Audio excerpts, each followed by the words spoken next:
గత వారంలో ఏం జరిగిందంటే ఆయన వ్యాపార నిమిత్తము తగరకుండ వైపున వెళ్ళారు. అయితే ప్రయాణంలో ఈయన ఇలాగ వెళ్తుంటే అటువైపు నుంచి వచ్చినటువంటి వారు ఆ బైక్లో తాగి ఉన్నారు. అయితే ఈయన బైక్లో వెళ్తున్నప్పుడు ఇక్కడ ఎక్కడైతే ఈయన క్రాసింగ్ దగ్గర ఏదో స్కిడ్ మాదిరిగా అయ్యాయి బైక్స్. అటువైపు నుంచి వాళ్ళు తాగుతూ రావడం, ఈయన ఇలాగ వెళ్ళడము, పొరపాటు అంతా వాళ్ళదే. అయితే ఏమైందంటే వాళ్ళు అలాగనే వెళ్ళిపోయారు. తర్వాత ఈయన కూడా ఇలాగ వెళ్ళిపోతున్నాడు. ఈయన బిజినెస్కి సంబంధించిన వస్తువులన్నీ కూడా వెనకాల కట్టుకొని బైక్లో టీవీఎస్లో పెట్టుకొని వెళ్తూ ఉన్నాడు, టీవీఎస్ బైక్లో. అయితే వాళ్ళు కొంత దూరం వెళ్ళిన తర్వాత మళ్ళీ రిటర్న్ అయ్యారు.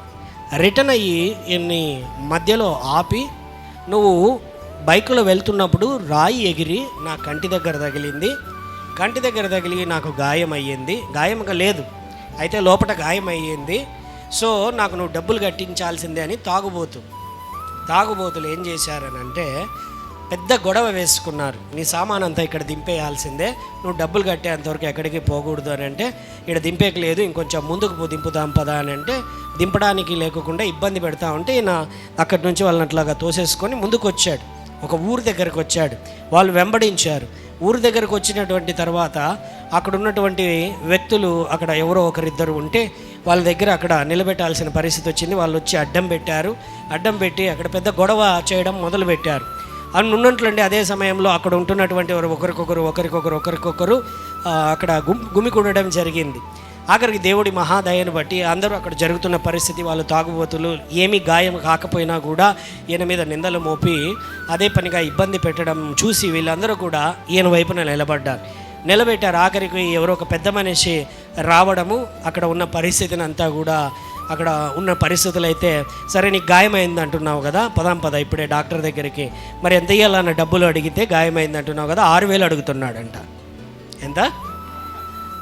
ఈయన పోయేదే టీవీఎస్, మళ్ళీ దాంట్లో నుంచి రాయి ఎగిరింది అని చెప్పి ఆయనకి ఇబ్బంది పెడుతూ తాగారు.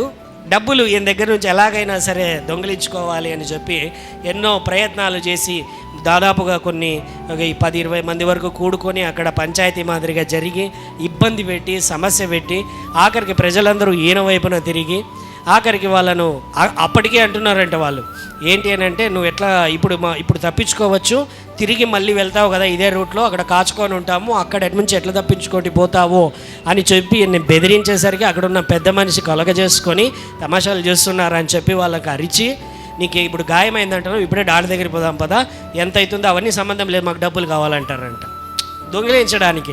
అయితే అక్కడ ఉన్న వాళ్ళందరూ కూడా అన్న వైపున నిలబడి అన్నపక్షాన మాట్లాడడంతో వాళ్ళందరూ సైలెంట్గా మళ్ళీ వెళ్ళిపోవడం జరిగింది.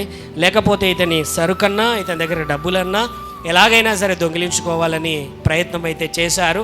చివరిగా అక్కడ ఉంటున్నటువంటి వాళ్ళు, మీ దేవుడే నిన్ను కాపాడాడయ్యా ఈరోజు అని అక్కడ ఉంటున్నటువంటి వారందరూ కూడా అనడంతో, హల్లెలూయా, ఆయన బిడ్డల పక్షాన దూతలను కావలి ఉంచి కాపాడేటువంటి దేవుడు, రక్షించుకునేటువంటి దేవుడు. హల్లెలూయా, దేవుని నామానికి మహిమ కలుగుగాక. గాడ్ బ్లెస్ యు అన్న.